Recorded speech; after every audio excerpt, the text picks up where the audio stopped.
aproximando aqui a ponte Sacaidê, entrada do estado de Kagawa-Ken. Oh, beleza. Deixar isso, eu vou ficar escuro na fita. É. Ah, filma o marzão lá. Nossa, que é bonito o mar, hein? Olha, mas não dá pra ver, tá tão escuro. Diferente.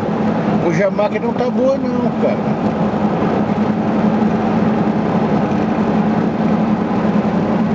Olha, tá a ponte na frente lá.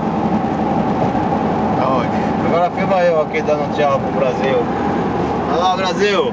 Eu, logo tô chegando na área aí, hein? Beijo pra vocês. É, beijo do gordo.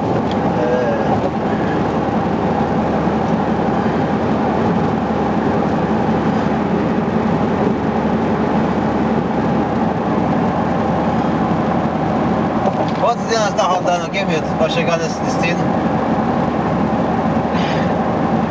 Tá que pariu.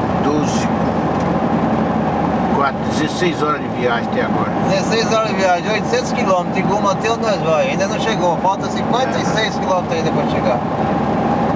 Saímos ontem às 9 da noite, andamos a noite inteira, andamos a noite inteira, o dia inteiro já é 1h30. Agora que estamos entrando aqui no estado. Olha lá, filma lá aquele lá. Tem um helicóptero lá, o que é aquilo lá? Um navio. É um navio de carregar carga. Essa ponte é linda, cara, olha, enorme.